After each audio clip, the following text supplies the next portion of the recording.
অন্যান্য নবী আল্লাহর দরবারে প্রার্থনা করেছে, আল্লাহ আপনি আমাদেরকে নবী বানালেন, রাসূল বানালেন, কিতাব নাজিল করলেন, আমরা যদি নবী না হয়ে, রাসূল না হয়ে, আমাদের উপর কিতাব নাজিল না হয়ে আমরা যদি সর্বকালের সর্বশ্রেষ্ঠ নবী রাসূলুল্লাহ সাল্লাল্লাহু আলাইহি ওয়াসাল্লামের উম্মত হতে পারতাম, আরও বেশি খুশি হতাম। এই আবেদন যখন করেছিলেন, আল্লাহ সুবহানাহু ওয়া তাআলা সেই ঈসা রূহুল্লাহ দোয়া কবুল করেছেন। ঈসা রূহুল্লাহকে চতুর্থ আসমানে তুলে নিয়েছেন। ঈসা রূহুল্লাহ কিয়ামতের আগে আবার এই জমিনে তশরিফ আনবেন। ইনার জন্য মদিনাতুল মুনাওয়ারা রসুল পাক সাল্লাল্লাহু তাআলা আলাইহি ওয়াসাল্লামের যে রওজা মুবারক রয়েছে, ওখানে রসুলুল্লাহর রওজা মুবারক একটা, ডানে সিদ্দিক আকবর, বামে ফারুক আজম, একটু পিছনে আরেকটা কবরের জায়গা রয়েছে। সেই কবরের মধ্যে হযরত ঈসা রূহুল্লাহকে দাফন করা হবে। এবার যদি ঈসা রূহুল্লাহকে প্রশ্ন করি, ওগো ঈসা রূহুল্লাহ একবার এসেছিলেন, দ্বীনের পথে দাওয়াত দিয়েছেন, পৃথিবীতে একবার আসলে চলে গেলে আর কেউ ফিরে আসে না, আপনি আবার আসবেন। ঈসা রূহুল্লাহ আপনাকে আমাকে উত্তর দিচ্ছেন, আমি নবী হিসেবে এসেছিলাম, আমার উপর কিতাব নাজিল হয়েছে, আমি আল্লাহর পথে দাওয়াত দিয়েছি, কিন্তু রসুলুল্লাহর উম্মতের যে পজিশন, রসুলুল্লাহর উম্মতের যে মর্যাদা আমি দেখে ঈর্ষান্বিত হয়ে গেলাম।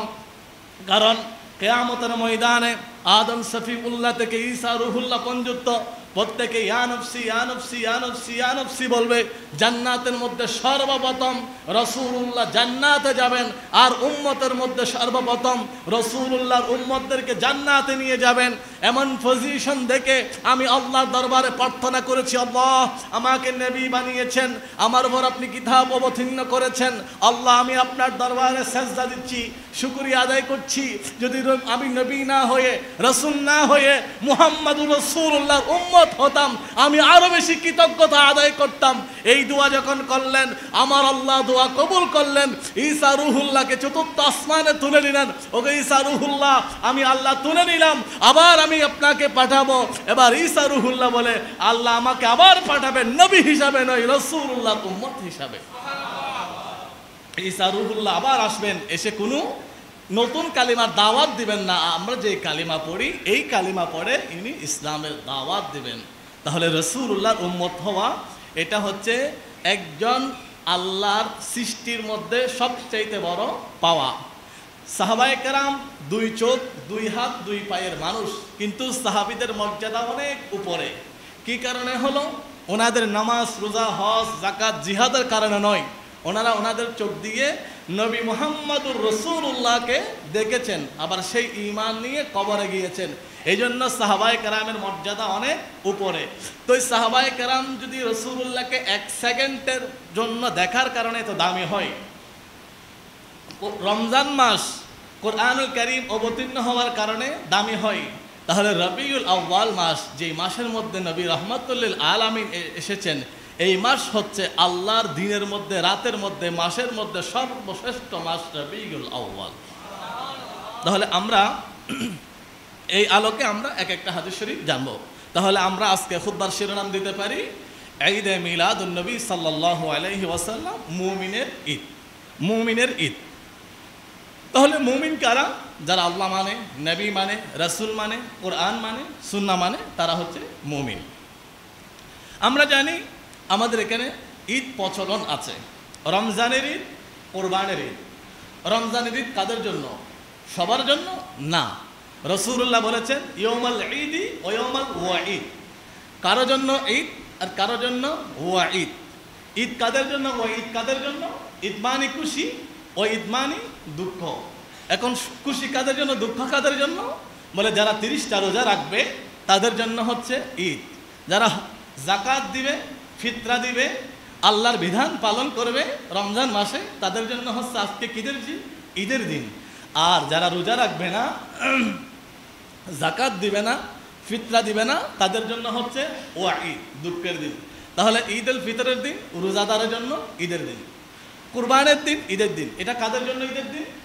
রাসূলুল্লাহ সাল্লাল্লাহু আলাইহি ওয়াসাল্লাম বলেন, কুল্লু মুসিরিন, প্রত্যেক স্বাধীন ব্যক্তি, পরাধীন ব্যক্তি নয়, এবং সমর্থবান ব্যক্তি।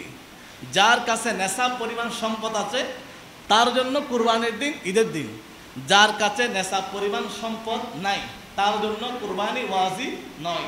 তাহলে কুরবানির দিন ঈদের দিন কাদের জন্য? যাদের নেশাব পরিমাণ সম্পদ আছে। এবার আমরা বলি ঈদে মিলাদুন নবী কাদের জন্য ঈদ? বলে যারা ইমানদার মুত্তাকি আল্লাহওয়ালা তাদের জন্য হচ্ছে ঈদে মিলাদুন নবী সাল্লাল্লাহু আলাইহি ওয়াসাল্লাম ঈদের দিন। যেমন সূরা আম্বিয়ার সূরা মায়েদার 3 নং আয়াত আল্লাহ সুবহানাহু ওয়া তাআলা বলেন ওয়াতাসিমু বিহাবলিল্লাহি জামিআ, তোমরা আল্লাহর রশিকে আঁকড়ে ধরো। এখন আমরা যদি বলি আসমান থেকে কি কোনো রশি আল্লাহ নাজিল করেছেন? না, কোনো রশি পড়ে নাই। এখন অনেক বেকুব আছে বলে আসমান থেকে তো রশি আসে নাই, এখন রশি কোথায় থেকে ধরবা? যারা বেকুব মার্কা তারা এভাবে রশি খুঁজবে। এখন কিয়ামতের আগ পর্যন্ত রশি খুঁজে আসমানের দিকে তাকাই চোখ যদি অন্ধ করে ফেলে সে রশি দেখবে না। আর যারা ইমানদার, যারা মুত্তাকি, যারা কোরআন সুন্নাহর হাদিস বিশারদ, ইমাম জালালউদ্দিন সুয়ুতি যিনি 2000 কিতাব লিখেছেন, যিনি নবম শতাব্দীর মুজাদ্দিদ, যার কিতাব পড়ে মানুষ আলেম হয়, সেই সুয়ুতি বলেন হাবলুল্লাহ আল্লাহর রশি মানে মুহাম্মাদুর রাসূলুল্লাহ। আর এই আয়াতের অনুবাদ করছেন আমাদের জাতীয় কবি কাজী নজরুল ইসলাম। উনি বলেন এ রাসূলুল্লাহর উম্মত, আল্লাহ বান্দা, তোমরা কি আল্লাহ পর্যন্ত পুষতে চাও? আল্লাহকে পাইতে চাও? তোমরা কি জান্নাত পাইতে চাও? ইমানদারের পথের মধ্যে থাকতে চাও? আমাদের জাতীয় কবি এই আয়াতের অনুবাদ করছেন রাসূল নামের রশি ধরে যেতে হবে খুদার গরে, নদী তরঙ্গে যে পড়েছে ভাই, দরিয়াতে সে আপনি মেশে আল্লাহকে যে পাইতে চায়। উনি যে আবার যে এই ঈদে মিলাদুন নবী 12 রবিউল আউয়াল এটা যে মুমিনদের ঈদ, এই আয়াতের অনুবাদ করে উনি আর একটা কলি লিখেছেন এই দুনিয়ার দিবারাত্রি ঈদ হবে তোর নিত সাথী, তুই যা শাসিতাই পাবি হে তাই, আহমদে চান যদি হেসে আল্লাহকে যে পাইতে চায়, হাজারতকে ভালোবেসে আরশ কুরসি লৌহ কালাম না চাহিতে পেয়েছে সে আল্লাহকে যে পাইতে চায়। আসলে আমাদের জাতীয় কবি উনি আমাদের জাতীয় কবিকে অনেকে অনেকভাবে দেখেন। ওনাকে আমরা যদি ধর্মীয় দৃষ্টিকোণ দিয়ে একটা বিশ্লেষণ দিয়ে মুফতি, একদিক দিয়ে মুহাদ্দিস, একদিক দিয়ে মুফাসসির, একদিক দিয়ে ইসলামের বড় উচ্চ মাপের গবেষক জুড়ে বলি সুবহানাল্লাহ। উনি দেখুন আবার এই আয়াতের অনুবাদ করে উনি আরো বলেছেন আজকে যত পাপি তাপি সব গুনাহের পেল মাফি, দুনিয়া হতে বেইনসাফি জুলুম নিরবিধায়, আইরে সাগর আকাশ বাতাস দেখবি যদি আয়। এনার মধ্যে অনেক দিক আছে, উনি অনেক কিছু লিখেছেন, তবে ওনার মধ্যে অন্যতম একটা দিক হচ্ছে উনি আশেকে রাসূল ছিলেন। এই আশেকে রাসূলের কারণে আমাদের দেশের অনেক মোল্লারা এই কাজী নজরুল ইসলামকে মুশরিক ফতোয়া দিয়েছেন। উনি লিখেছেন তাওহীদেরই মুর্শিদ আমার মুহাম্মাদের নাম, মুর্শিদ মুহাম্মাদের নাম, ওই নাম পড়লে বুঝতে পারবি খোদাই কালাম, মুর্শিদ খোদাই কালাম। আবার আমরা নামাজ পড়ি না, এই নামাজ উনি দেখুন কত বড় গবেষক। আমারও একটা অভ্যাস, কাজী নজরুল ইসলামের যখন আমি এই লেখাগুলো পড়ি, এগুলো আসলে এগুলো কোরআন হাদিসের একটা মগস্ত এবং এমনভাবে বিশ্লেষণ করেছেন নবী প্রেম নিয়ে। অনেকে কোরআন হাদিস পড়ে রাসূলুল্লাহ দুষ ধরেছেন, অনেকে কোরআন হাদিস পড়ে রাসূলুল্লাহকে সাধারণ মানুষ বলেছেন, আর কাজী নজরুল ইসলাম এগুলো পড়ে রাসূলুল্লাহকে সর্বশ্রেষ্ঠ মহামানব বলেছেন। উনি বলেছেন তোমরা কি জানো, তোমরা এই যে নামাজ পড়ো, নামাজটা কি? আমরা যখন নামাজ পড়ি তখন কিসের মতো থাকি? সুজা। তার আলিফ কি সুজা নাকি বাঁকা? এটা অনেক বড় দার্শনিক কথা। আলিফ হচ্ছে সোজা, বলেন যখন নামাজ পড়ো আলিফের মতো, আর যখন রুকুতে যাও তখন কিসের মতো? হায়ের মতো। রুকুতে গেলে আমরা এভাবে যাই না, তখন হায়ের মতো। বলে যখন সেজদায় যাও, সেজদায় গিয়ে যখন বসো তখন দালের মতো, দালের দুইটা কাটা এভাবে। বলে সেজদা থেকে বসতে দালের মতো। আর যখন সেজদাও যাও তখন মিমের মতো। তার মানে কি? নামাজের পরিপূর্ণ রূপ হচ্ছে আহমদ, আলিফ সুজা, আর সেজদাতে গিয়ে হা আহ, আর সেজদায় রুকুতে গিয়ে হা আহ, আবার সেজদায় গিয়ে মিমের মতো মিম, আবার সেজদা থেকে বসে সুজা হয়ে বসা দালের মতো আহমদ। বলে তোমরা আমার নবীকে চাও, তোমরা নবীকে খুঁজে পাও না, তোমরা যে নামাজ পড়ো এই নামাজটা আমার নবীর নামের একটা পরিপূর্ণ রূপ। উনি এই কথা বলে উনি বলেছেন আহমদের ওই মিমের পর্দা উঠিয়ে দেখি রে মন, আহাদ সে তাই বিরাজি করেন হেরে গুণীজন, হেরে গুণীজন।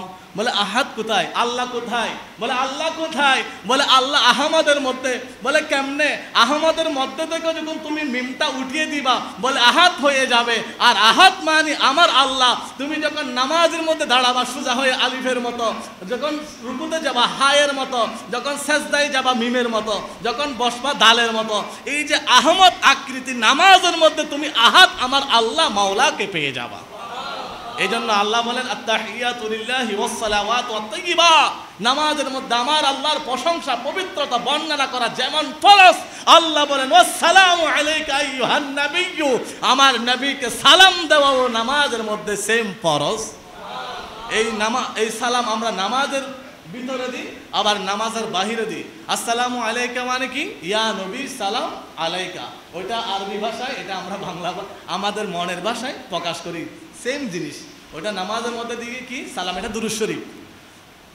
তো আমি একটা আয়াতের অনুবাদ করতে গিয়ে বা একটা কবিতা পড়লাম কাজী নজরুল ইসলামের। তাহলে এটা বলতে পারি আমরা রমজানের ঈদ রোজাদারের জন্য, কুরবানের ঈদ সাহেবে নাসাবের জন্য, আর ঈদে মিলাদুন্নবীর ঈদ প্রত্যেক ইমানদারের জন্য। জুড়ে বলি সুবহানাল্লাহ।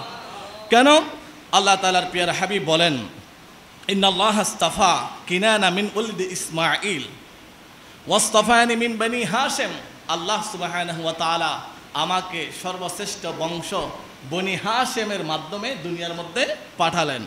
এই জন্য রাসূলুল্লাহ বলেন আনা সাইয়্যিদু উলদি আদম, আমি হচ্ছে সৃষ্টির মধ্যে সর্বশ্রেষ্ঠ। ওয়ালা ফখরা, আমি এই জন্য কোনো ফখর করি না। ইয়াউমাল কিয়ামাতি ওয়া আউয়ালু মান ইয়ানশাক্কু, সর্বপ্রথম কিয়ামতের ময়দানে যখন ফুঁক দিবে মানুষ কবর থেকে উঠবে, আমি রাসূলুল্লাহ সর্বপ্রথম উঠব। কিয়ামতের ময়দান যখন হবে আমি নবী সবার জন্য সবার আগে আল্লাহর দরবারে সাজদা করব, সুপারিশ করব। কিয়ামতের ময়দান হবে, মানুষ বাঁচার জন্য হাও মাও করবে, চতুর্দিকে ছুটাছুটি করবে, ছুটতে ছুটতে পেয়ে যাবে আদম শফিউল্লাহকে। আদম শফিউল্লাহর কাছে গিয়ে বলবেন আনতা আবাল বাশার, আপনি হচ্ছেন আমাদের আদি পিতা, ইশফা আলানা, আপনি আমাদের জন্য সুপারিশ করুন। আদম শফিউল্লাহ বলবেন লাস্তু লাহা, আজকের দিনে আপনাদের জন্য সুপারিশ করা আমি আদম নবীর পক্ষে অসম্ভব। তখন মুসা নবীর কাছে যাবেন, ঈসা নবীর কাছে যাবেন, প্রত্যেকটা নবীর কাছে যাবেন, সবাই বলবেন লাস্তু লাহা। তখন ঈসা রুহুল্লাহ বলবেন আমি এমন একজনের ঠিকানা দিচ্ছি, তার কাছে গেলে আজকে আমরা সুপারিশ পাবো। বলে তিনি কি? বলে তিনি হচ্ছে সাইয়্যিদুল মুরসালিন। রাসূলুল্লাহর কাছে যাবেন, রাসূলুল্লাহর কাছে গিয়ে রাসূলুল্লাহকে যখন বলা হবে আপনি আমাদের জন্য সুপারিশ করবেন, তখন রাসূলুল্লাহ সাজদায় পড়ে যাবে। আল্লাহ বলবেন ইরফা রাসাকা ইয়া মুহাম্মদ, হে রাসূলুল্লাহ সাল্লাল্লাহু আলাইহি ওয়াসাল্লাম আপনি আপনার মাথা মুবারক উত্তোলন করুন। আমি আপনাকে দুনিয়ার মধ্যে পাঠিয়েছি, রাতের মধ্যে আপনি ঘুমান নাই, সারা রাত গিয়ে তাহাজ্জুদের নামাজ পড়েছেন, নিজের আরামের ঘুমকে হারাম করে দিয়ে জান্নাতুল বাকিতে গিয়ে আপনি জিয়ারত করেছেন, আপনি কোরআনুল কারীম তেলাওয়াত করেছেন। নামাজ পড়তে পড়তে আপনার পা মুবারক ফুলে যেত, দুনিয়াতে কেঁদেছেন, 63 বছর কেঁদেছেন, কবরে কেঁদেছেন, কিয়ামতের ময়দানে আজকে আপনি কাঁদবেন, এটা আমি আল্লাহ চাই না। ইরফা রাসাকা ইয়া মুহাম্মদ, এ আমার বন্ধু মুহাম্মদ আপনি মাথা মুবারক উত্তোলন করুন। ফাসফা, আপনি আপনার মর্জি মোতাবেক আপনার উম্মতদেরকে আপনি সুপারিশ করে জান্নাতে নিয়ে যান। তাহলে আমরা কার কথা বলছি, যিনি কিয়ামতের ময়দানে আমাদের জন্য সুপারিশ করবেন? আমরা কার কথা বলছি? সেই রাসূলুল্লাহ বলেন, উতিতু খামসান লাম ইউতাহুন্না আহাদুন ক্বাবলি। আল্লাহ তাআলা আমাকে 5টা নিয়ামত দিয়েছেন, এই নিয়ামত আর কাউকে দেন নাই। বলে কি কি? নুসিরতু বিররুবি মাইসিরাতান শাহরি ওয়াজুইলাত লিয়াল আরদু মাসজিদান ওয়া তাহুরা ফাআইয়ুমা রাজুলিন। আল্লাহ সুবহানাহু ওয়া তাআলা আমাকে যে নিয়ামত দিয়েছেন, আল্লাহ আমাকে রূপ দিয়েছেন। রূপটা কি? রূপটা হচ্ছে কেউ রাসূলুল্লাহকে আক্রমণ করার জন্য আসছে, রাসূলুল্লাহ আক্রমণ করার জন্য যখন আসছে, রাসূলুল্লাহ চেহারা দেখে সে এমনভাবে ভয় পেয়ে যায়, সেই ভয়টা মরার আগ পর্যন্ত তার কলব থেকে যায় না, এটাকে বলা হয় রূপ। আর মাইসিরাতান শাহরি, আমরা 1 মাস হেঁটে যতটুকু পথ যেতে পারি, রাসূলুল্লাহ 1 সেকেন্ড হেঁটে ততটুকু পথ যেতে পারেন। এটা হচ্ছে রাসূলুল্লাহর মুজিজা। আর রাসূলুল্লাহ আসার আগে মানুষ যেখানে ইচ্ছা সেখানে নামাজ পড়তে পারতো না। রাসূলুল্লাহ আসার কারণে মানুষ যেখানে ইচ্ছা সেখানে করতে পারে, নামাজ পড়তে পারে। বলে প্রত্যেক মানুষ, আদম নবী, প্রত্যেক নবী একটা নির্দিষ্ট সময়ের জন্য, কিন্তু আমি রাহমাতুল আলামিন ও বুইস্তু ইলান নাসি আম্মা, নির্দিষ্ট পিরিয়ড নয়, আমি হচ্ছে সর্বকালের জন্য। জোরে বলি সুবহানাল্লাহ। মুসল্লি বাবারা, আপনারা মসজিদের জন্য হাদিয়া হাতে নিয়ে নেন, ডান পাশ থেকে মসজিদের ডান বাক্সটা একটি চালিয়ে দিন। আল্লাহুম্মা সাল্লি আলা মাওলানা মুহাম্মদ ওয়া আলা আলিহি সাইয়্যিদিনা মাওলানা মুহাম্মদ।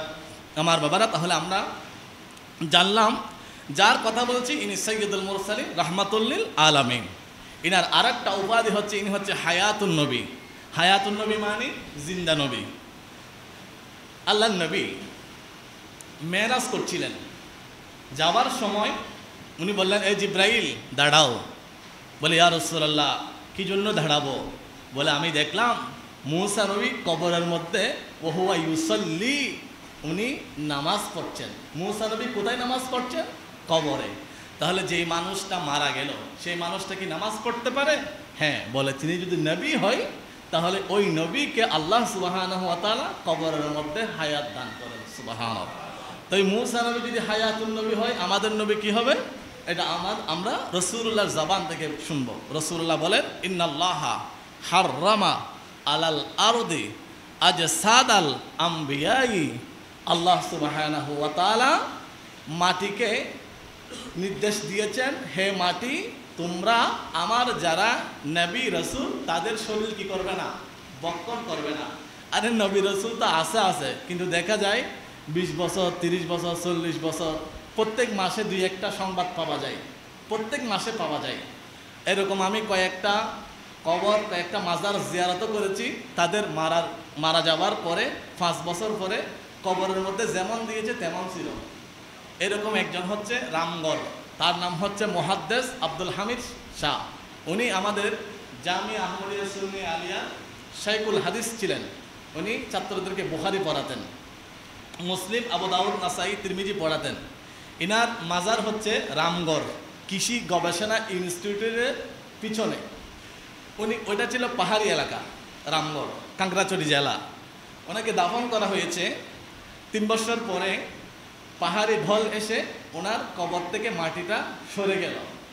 দেখা গেল মাটি সরে যাওয়ার পরে ওনাকে 3 বছর আগে যেভাবে দাফন করা হয়েছে হুবহু সেভাবে তার কফিনটা মাটির মধ্যে সংরক্ষিত আছে।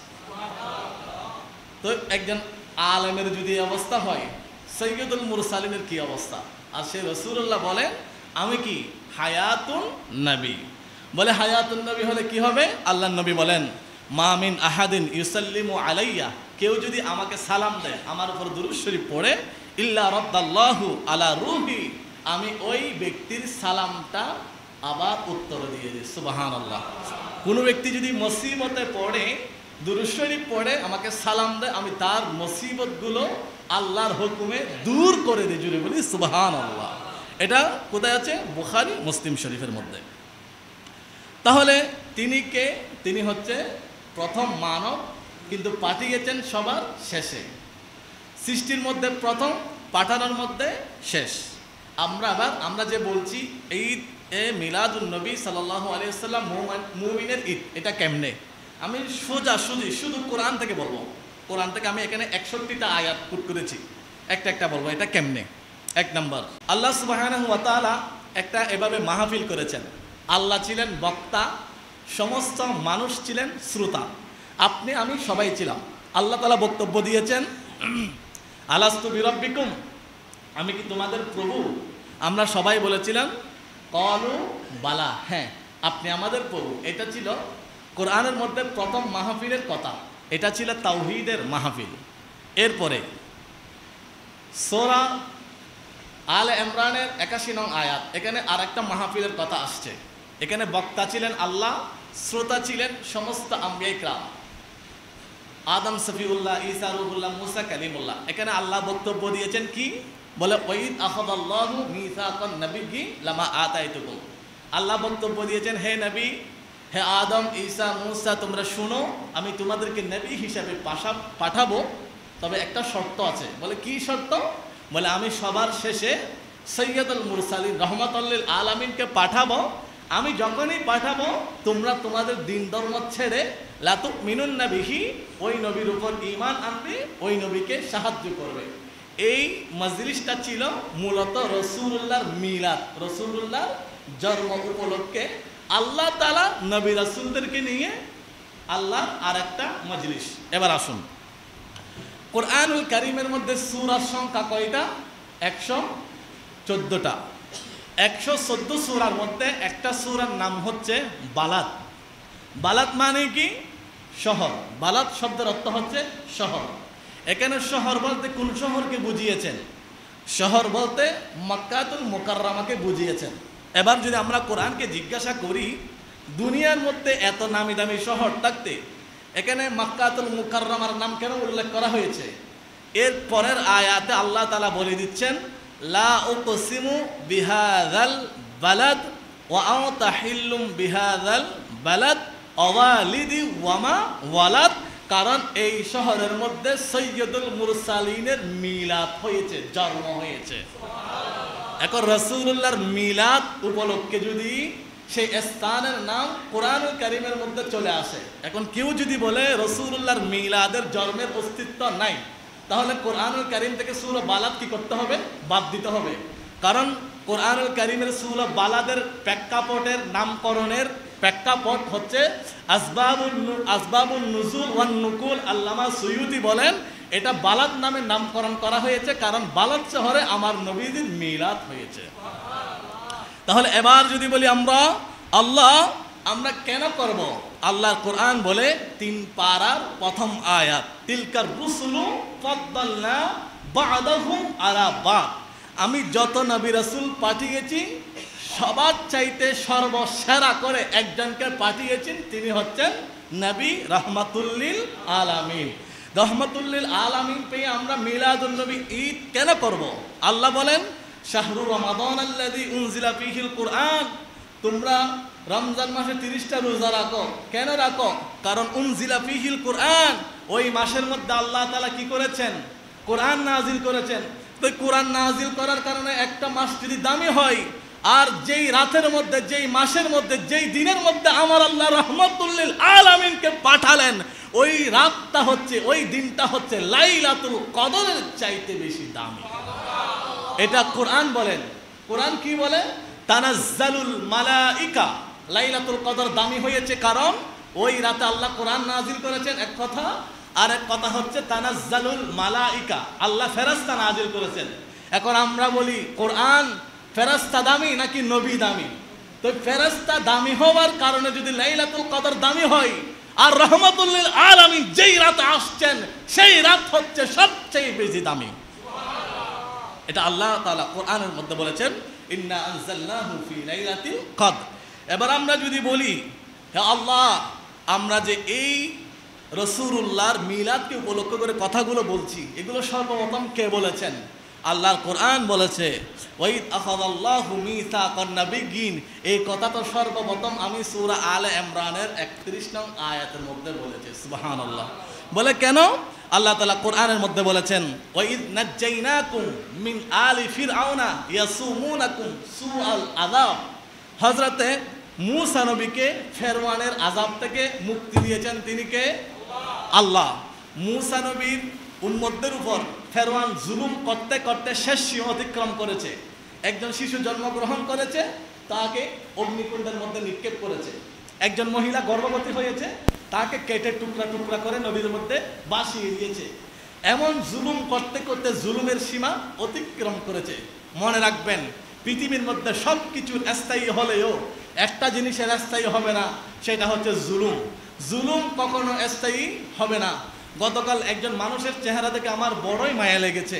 ওই মানুষটা অনেক মানুষের ত্রাস ছিলেন, এমন ত্রাস ছিলেন, ওই মানুষকে সবাই ভয় পেত। ওই মানুষটা সম্পর্কে আমি জানি, কিন্তু দেখলাম মানুষটার এমন চেহারা মনে হচ্ছে তার চাইতে বড় অসহায় আর কেহ নাই। আমি তখন ভাবলাম, আল্লাহ তাআলার কোরআনুল কারীমের তাফসীর যদি কেউ দেখতে চায়, কোরআনুল কারীমের তাফসীর যদি কেউ বুঝতে চায়, আল্লাহ যে বলেছেন আলাইসাল্লাহু বিআহকামিল হাকিমিন, তোমরা যতই ত্রাস সৃষ্টি করো না কেন, আমি তোমাদের উপর ক্ষমতাবান, সেটা তোমরা বুঝবা। এই আয়াতের তাফসীর কেউ যদি দেখতে চায়, আমি তাকে ছবিটা যদি দেখাতাম, মনে হয় সে বুঝতো। তাহলে আমরা যতই ক্ষমতা, যতই অধিপতি, যতই ক্ষমতা, যতই টাকা পয়সা, যতই জমিদারি করি না কেন, আল্লাহর কাছে আমরা এক শিশি পরিমাণ। আমাদের চট্টগ্রামের ভাষায় একটা কথা আছে, আল্লাহর দিকে কুয়ার পানি, কি বলে যে এটা, বান্দার দিক আল্লাহর দেওয়া উফুরানি আর আল্লাহর দেওয়া কুয়ার পানি। তার মানে আল্লাহ তাআলার যে একটা শিশি পরিমাণ রহমত, একটা ক্ষমতা, আমরা সেখান পর্যন্ত পৌঁছতে পারবো না। এই আপনার তাহলে এই যে জুলুম বিদায় করেছেন কখন, জুলুম বিদায় নিয়েছে কখন, জুলুমকে আল্লাহ তাআলা চিরতরে হারাম করেছেন কখন, অন্যায়কে দূরীভূত করেছেন কখন, আপনি কোরআনুল কারীম খুলে দেখবেন, বলেন রবি রাহমাতুল লিল আলামিনের মিলাদের মাধ্যমে। আবু লাহাব কাফের, একদিন তার দাসী সুয়াইবা আবু লাহাবকে বলেন, আপনার ঘরে, আপনার চাচার ঘরে, আপনার বড় ভাইয়ের ঘরে একজন শিশু জন্ম নিয়েছে, বলে মুহাম্মদ জন্ম নিয়েছে, বলে তোমাকে মুক্ত করে দিলাম। সুয়াইবা বলে ওঠেন, আবু লাহাব আপনি জালেম, আপনি একজন জালেম, আপনি মানুষকে জুলুম করেন, আমাকে কত কষ্ট দিয়েছেন, কিন্তু আপনি মুহূর্তের মধ্যে আমাকে এখন স্বাধীন করে দিলেন কেন? বলে কেন জানো না, আমার বংশের মধ্যে রহমাতুল লিল আলামিনের আগমন হয়েছে। তো রহমাতুল লিল আলামিনের আগমনে তো আমরা মুক্তি পেয়েছি। আরে সবচাইতে বড় জালেম, লম্পট, দুশ্চরিত্র আবু লাহাব, সেও তার দাসীকে মুক্ত করেছেন রবিউল আউয়ালের উপলক্ষে। এই জন্য আমাদের জাতীয় কবি এই হাদিসের অনুবাদ করে বলেছেন, আজকে যত পাপী ও তাপী সব গুনাহের পেল মাফি, দুনিয়া হতে বেইনসাফি জুলুম নিল বিদায়। আয় রে সাগর আকাশ বাতাস দেখবি যদি, আয় রে সাগর আকাশ বাতাস দেখবি যদি, আয় ত্রিভুবনের প্রিয় মুহাম্মদ এলো রে দুনিয়ায়। আয় রে সাগর আকাশ বাতাস আয়। তাহলে এবার যদি আল্লাহর কোরআনকে বলি, তাহলে আপনি সর্বপ্রথম করেছেন। এখন আমরা আল্লাহর কোরআনকে আবার জানতে চাইবো। আল্লাহর কোরআন আমরা তো করি, মিলাদুন নবী করি, এখন মিলাদুন নবী করলে কি হবে? আল্লাহ বলেন সূরা ইউনূস 58 নং আয়াত, কুল বিফাদলিল্লাহ ওয়া বিরহমাতিহি ফাবিযালিকা ফালইফরাহু।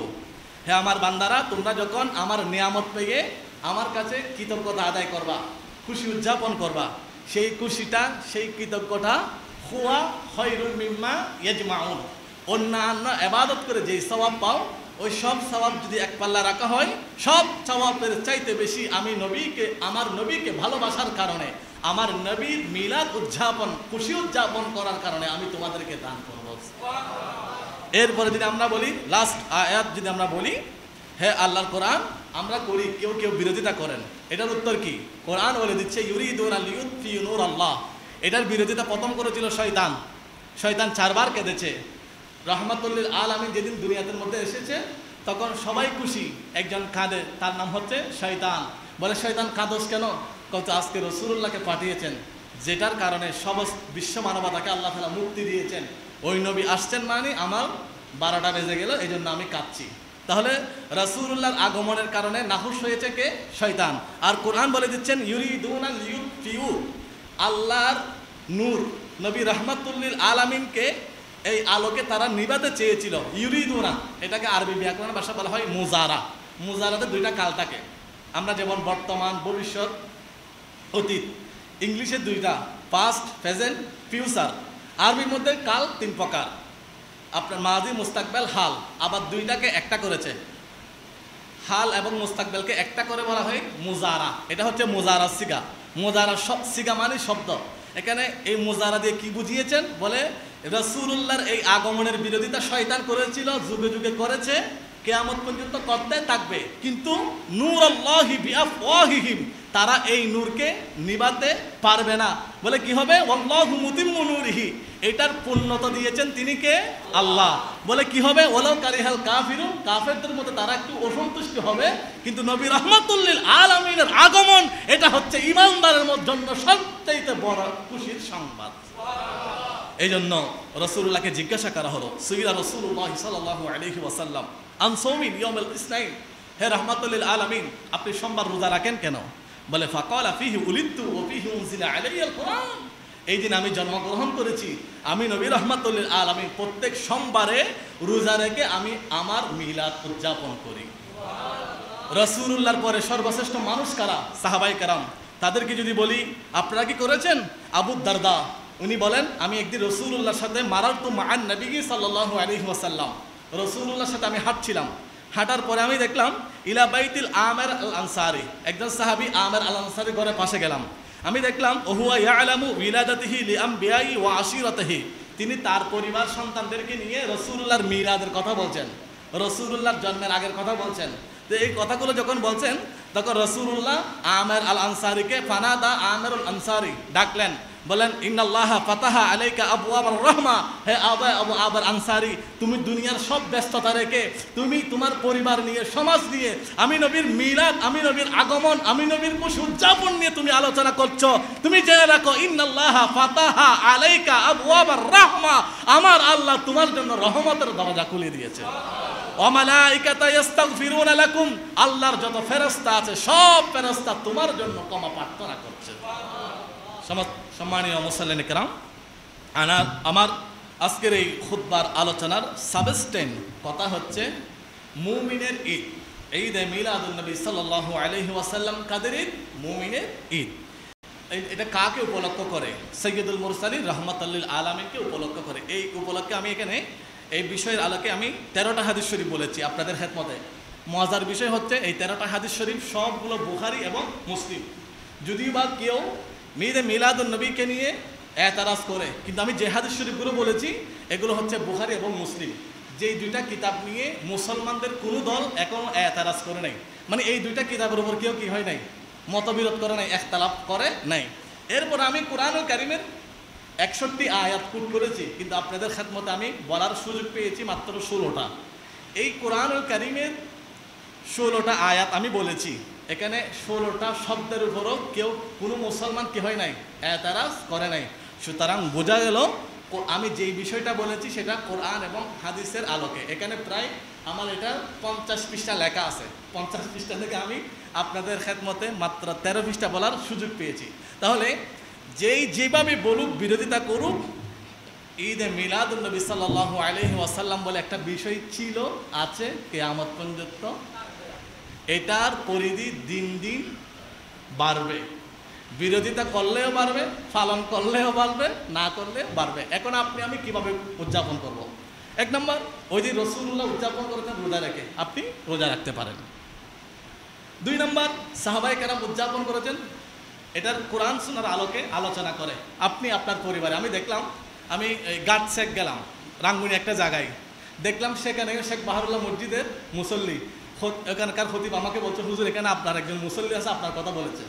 আমান বাজার গেলাম, দেখলাম সেখানে শেখ বাহারুল্লাহ মসজিদের একজন মুসল্লি, বলে হুজুর এখানে আপনার কথা বলেছে আপনার একজন মসজিদের মুসল্লি। ইসলামপুর গেলাম, রাঙ্গুনিয়া ইসলামপুর মাহফিলে দেখলাম এখানে মসজিদের মুসল্লি। তাহলে আমি মোটামুটি ধরে নিচ্ছি আলহামদুলিল্লাহ আমাদের এই মসজিদে মনে হয় পুরো চট্টগ্রাম বিভাগের এবং বাংলাদেশের মনে হয় অন্ততপক্ষে 40-50 জেলার মুসল্লি আছে। তাহলে আপনারা যদি চান পুরো বাংলাদেশের অর্ধেকটা পরিবর্তন করতে পারবেন। আপনারা যে কথাগুলো শুনে আপনারা যে এটা আরেকজনের কাছে পৌঁছাচ্ছেন, এটা আমার জন্য অত্যন্ত বড় খুশির সংবাদ। আমি একটু কবরে গেলে এটা বলতে পারবো আমি সঠিক কথাটা বলেছি, এটা আমার মুসল্লির আমল করেছে, তারাও পৌঁছিয়েছে। আপনাদের থেকে আমি মুক্তি পাবো, আল্লাহ সুবহানাহু ওয়া তাআলা আমাদেরকে নাজাত দান করুন। তাহলে আপনারা আপনাদের এলাকায়, মহল্লায়, পাড়ায়, সমাজে, বাড়িতে আমার নবীজির এই শুভ আগমন উপলক্ষে আপনার পরিবারকে এটার শিক্ষা, এটার কথা বলবেন। এটা কখনো ভুল করবেন না।